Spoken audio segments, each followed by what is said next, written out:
ये जो तस्वीर आप देख रहे हैं इसमें एक नेटवर्क बना हुआ है जिसके अंदर हम इनपुट देख रहे हैं। प्राइस है हमारे पास, शिपिंग कॉस्ट है, मटेरियल है, मार्केटिंग कॉस्ट है। ये इनपुट न्यूरल नेटवर्क के अंदर जा रहा है। उसके बाद नेटवर्क कुछ टास्क परफॉर्म कर रहा है अपने अंदर और कुछ चीज़ें जो है ना वो अगली लेयर को एज अ इनपुट जो है वो फराहम कर रहा है। अच्छा, ये एक थिंकिंग है कि इस वक्त शायद इन केसेस के अंदर जो है ना वो ये आउटपुट निकल रहा हो। जिस तरह हम देख रहे हैं प्राइस और कॉस्ट जो है ना मिलके एक चीज़ निकाल रही हो, अफोर्डेबिलिटी निकाल रही हो कि आगे ये इसकी अफोर्डेबिलिटी क्या है। इसी तरह प्राइस मार्केटिंग के साथ मिलके और मटेरियल के साथ मिलके जो है ना वो अवेयरनेस और दूसरी सारी चीज़ें निकाल रहा है। लेकिन ये सारी वो चीज़ें हैं जो हमसे हिडन रहती हैं। ये एक परसेप्शन है कि शायद ये कर रहा होगा, लेकिन क्या निकल रहा होता है ये मालूम नहीं होता। लेकिन फाइनली हमारे हाथ में जो है वो डिमांड की एक वैल्यू जो है वो आ जाती है। तो ये सारा जो है वो उसका प्रोसेस है कि न्यूरल नेटवर्क जो है वो किस तरह काम कर रहा होता है। लेकिन बस ध्यान इस चीज़ का रहे कि इसमें हमारा कंट्रोल जो है वो सिर्फ इनपुट का है और आउटपुट का है। अनदर एग्जांपल फेस रिकग्निशन की। फेस रिकग्निशन में सारा जो गेम है वो इमेज प्रोसेसिंग का है और कोई भी इमेज या कोई भी पिक्चर वो बनी हुई होती है पिक्सल्स से। पिक्सल्स क्या है? आपके इमेज के सबसे स्मॉलेस्ट पार्ट जो है वो पिक्सल कहलाता है। ये पिक्सल होते क्या है? एक छोटा सा बॉक्स है।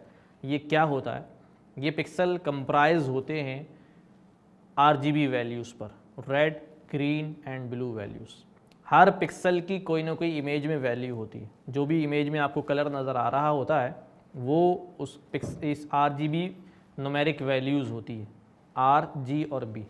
ये RGB की जो मिनिमम और मैक्सिमम वैल्यू रेंज होती हैं वो 0 से 255 होती है।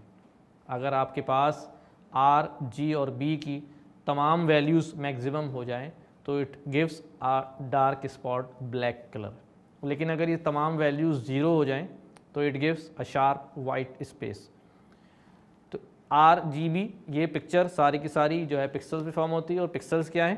पिक्सल्स के अंदर वैल्यूज़ होती हैं, RGB वैल्यूज़ होती हैं। RGB जो है इसके चैनल्स भी कहलाते हैं। Neural network corresponds to pixel. ये सारा का सारा पिक्सल्स पे ही काम करता है। जिस तरह इंसान किसी पिक्चर को आइडेंटिफाई करता है ये बिल्कुल उस तरह काम नहीं करता। ये पूरी इमेज नंबर्स में ट्रांसफॉर्म होती है, न्यूमेरिक बन जाती है और वो नंबर्स के ऊपर मैनिपुलेशन होती है जिसको वो रीड करता है और सारी चीज़ें उसके पैटर्न्स निकालता है। उसके बाद पिक्चर्स को आइडेंटिफाई करता है। नेटवर्क के अंदर क्या होता है कि आपका जो भी न्यूरल नेटवर्क होगा वो यकीनन 1 या 2 या 3 या 5 या 10 या और भी ज़्यादा लेयर्स पे मुश्तमिल हो सकता है। तो इस फेस डिटेक्शन के नेटवर्क के अंदर प्रोसीजर ये होता है कि जितनी शुरू की लेयर्स होती हैं वो सारी शुरू की लेयर्स जो हैं वो एजिस डिटेक्शन और लॉब्स डिटेक्शन में आती हैं। लास्ट की कुछ फाइनल लेयर्स होती हैं जो फाइनली डिसाइड करती हैं कि ये ऑब्जेक्ट क्या है, ये इमेज किसकी है। क्लासीफाई बिल्कुल उस लास्ट लेयर के पास जाकर होता है। शुरू की लेयर्स के अंदर एजिस डिटेक्ट होते हैं, लॉब्स डिटेक्ट होते हैं, कॉर्नर्स, उतार चढ़ाव जितने भी इमेज के आ रहे हैं वो सारे के सारे स्टार्ट की लेयर्स के अंदर होते हैं। जबकि लास्ट लेयर के अंदर इमेज फाइनली डिटेक्ट हो जाती है। ये जो आपको इमेज नज़र आ रही है इसके अंदर आपको नेटवर्क नज़र आ रहा है कि किस तरह फेस रिकग्निशन का नेटवर्क जो है वो काम कर रहा है। कि 1000 बाई 1000 पिक्सल्स की एक इमेज है जो आप मल्टीप्लाई करें तो 1 मिलियन से भी ज़्यादा जो है वो पिक्सल्स जो है वो फॉर्म हो रहे हैं इस इमेज के। ये सारे पिक्सल्स न्यूरल नेटवर्क के अंदर जो है वो एज आ इनपुट लेयर जो है फीड होंगे और उन पर सारी प्रोसेसिंग होगी। तो इससे हम इस बात का अंदाज़ा कर सकते हैं कि कितनी ज़्यादा प्रोसेसिंग जो है वो इमेज को आइडेंटिफाई करने में होती है। अभी तो यहाँ में सिर्फ 3 लेयर्स नज़र आ रही हैं और एक आउटपुट लेयर नज़र आ रही है। ये लेयर्स की तादाद ज़्यादा भी हो सकती है। जितनी ज़्यादा न्यूरॉन्स और लेयर्स बढ़ती जाएंगी उतनी ज़्यादा प्रोसेसिंग बढ़ती चली जाएगी, उतनी ज़्यादा नई वैल्यूज़ जनरेट होती चली जाएंगी। हम देख रहे हैं कि जो शुरू की स्मॉल इमेज है उसके अंदर वो एजिस डिटेक्ट कर रहा है, जबकि मिड के अंदर क्या हो रहा है? मिड के अंदर उसने लोब्स जो है ना वो इमेज के अंदर डिटेक्ट किए हैं और आखिर के अंदर फाइनली जो है वो इमेज को आइडेंटिफाई कर लिया गया। तो ये प्रोसेस होता है सिंपल से समझने के लिए कि किस तरह से जो है वो ये सिलसिला चल रहा है। इंशाल्लाह जब डीप लर्निंग करेंगे हम प्रैक्टिकली तो हमें अंदाज़ा होगा कि ये सारे स्टेप्स किस तरह से हो रहे हैं। पहला प्रोजेक्ट हम देखते हैं स्पीच रिकग्निशन। स्पीच रिकग्निशन के बारे में हम पहले भी बात कर चुके हैं कि ये नेचुरल लैंग्वेज प्रोसेसिंग का पार्ट है, जिसके अंदर सबसे अहम जो इस वक्त की पेशरफ्त है वो डिवाइसेस हैं जिनसे हम कम्युनिकेट करते हैं। हम उनसे बात कर लेते हैं, जिस तरह हमने नाम सुना है, गूगल की डिवाइसेस हैं और भी दूसरी कंपनीज़ की डिवाइसेस हैं जिनसे हम कम्युनिकेट करते हैं।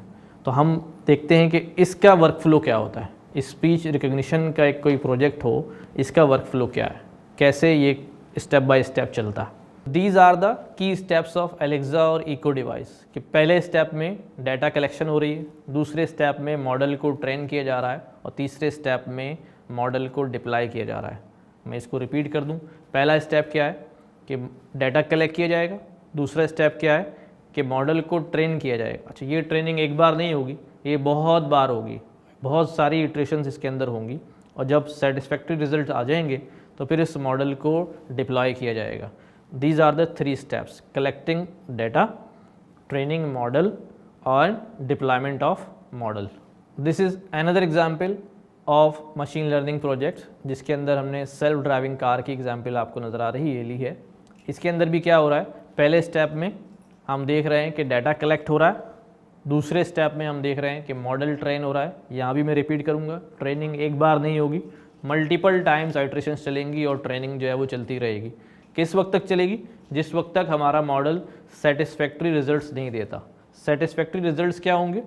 एक्यूरेसी, कि आपके दिमाग में क्या एक्यूरेसी है, कितने % एक्यूरेसी पे आप जो है ना ये मॉडल डिप्लॉय कर सकते हैं। जब तक वो एक्यूरेसी बीट नहीं करेगी हमें उसकी इटरेशंस करानी पड़ेंगी, हम करवाते रहेंगे। जब ये एक्यूरेसी मीट कर जाएगी तो ये मॉडल भी डिप्लॉय कर दिया जाएगा।